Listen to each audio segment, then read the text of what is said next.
आइए साधारण ब्याज पर आधारित एक प्रश्न और हल करते हैं। आइए प्रश्न को पढ़ते हैं। कोई धन किसी निश्चित दर पर 2 वर्ष के लिए साधारण ब्याज पर दिया गया। यदि ब्याज की दर 3% अधिक होती तो 108 रुपया ब्याज अधिक मिलता। मूलधन ज्ञात कीजिए। प्रश्न देखिए, यहाँ मूलधन भी नहीं दिया है और न ही हमको दर दिया है, केवल हमें समय मालूम है। और यहाँ एक यदि ब्याज की दर 3% अधिक होती तो 108 रुपया ब्याज अधिक मिलता। एक हमें बताया गया कि एक कंडीशन में कि हमें अगर 3% और दर ज़्यादा रहता तो 108 रुपया हमें 2 साल पे ब्याज अधिक मिलता। तो देखिए, अगर मूलधन नहीं है, आर नहीं है, तो दोनों को हम मानेंगे। आसान तरीके से इसे लगाएंगे। माना मूलधन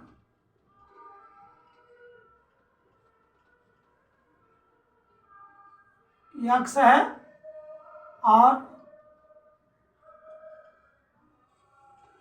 दर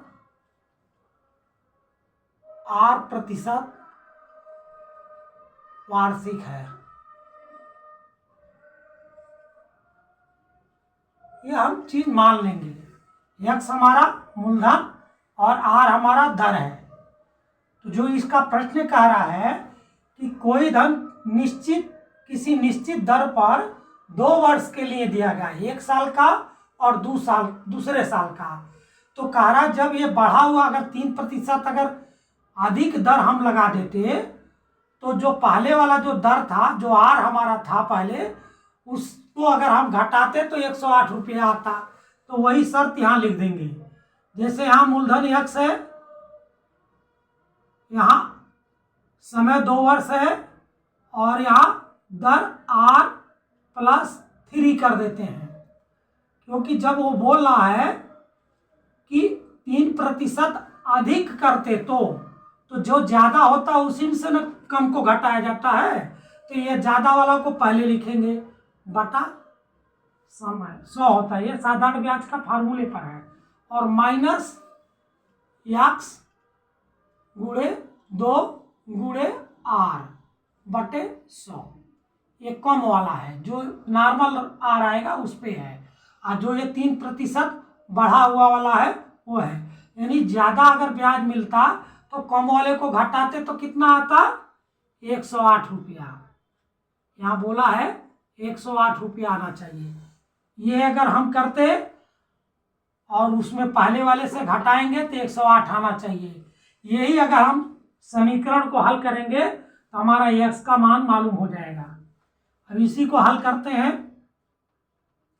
अगर ये आप बना पाएंगे तो सवाल बहुत इजी हो जाएगा। अब देखिए, यहाँ R+3 है तो ये दोनों राशियों का गुणा इन दोनों में होगा। तो इसको आगे जब हम बढ़ाएंगे तो ये हो जाएगा x गुणे 2 गुणे R बटा 100 प्लस, यहाँ प्लस है तो प्लस लिखेंगे, x गुणे 2 गुणे 3 बटा 100। इसी को हमने 2 भागों में बांट दिया। यहाँ प्लस दिया हुआ है तो ये 2 हो गए। इसको जब 1 में करेंगे तो ऐसे हो जाएगा। और यहाँ माइनस लिखा है तो ये माइनस लिखिए, x गुणे 2 गुणे R बटा 100 बराबर 108। अब देखिए, यहाँ धनात्मक मान है x गुणे 2 गुणे R बटा 100, इसके आगे धन है। और यहाँ x गुणे 2 गुणे R यहाँ माइनस है। ये आपस में कट जाएंगे तो बचेगा क्या हमारे पास? x गुणे 2 गुणे 3 बटा 100 बराबर ये रुपया 108। ठीक, अब ये हो जाएगा। आगे बढ़ाएंगे इसको, ये हो जाएगा 3 दूना 6 यानी 6x बटा 100 बराबर 108। तो अगर इसको हम x बराबर इसलिए करते हैं, x बराबर, तो ये नीचे वाला यहाँ चला जाएगा और ये 6 बटे में आ जाएगा, अर्थात 108 गुणे 100 और नीचे बटे में आ जाएगा 6। यहाँ r यहाँ लिख देते हैं r।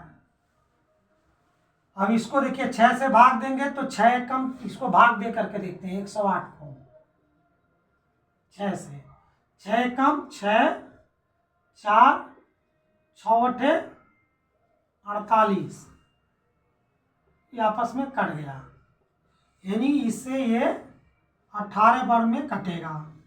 इसलिए x बराबर क्या आ गया, 18 गुणे 100, तो ये हो जाएगा 1800 रुपये। 1800 ये क्या है, यक्स है, यक्स का क्या माने हैं, हम मूलधन माने हैं। यहाँ पूछा है कि मूलधन ज्ञात कीजिए, अतः मूलधन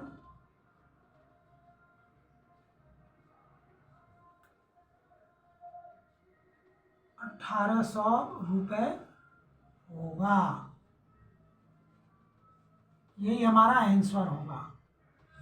बहुत आसान है, कोई कैलकुलेशन नहीं है, केवल यही समझना है। ये जो बोला है 3% अधिक होती तो यहाँ आर में 3% को जोड़ लेंगे, और यहाँ पुराना वाला है जो हमने आर माना, जो पुराना वाला है उसको लिख दिया। तो ये नया वाला है और ये दूसरा वाला ब्याज है जो पुराना वाला, तो नए वाला ब्याज में अधिक है दर, तो ज़्यादा ब्याज मिलेगा।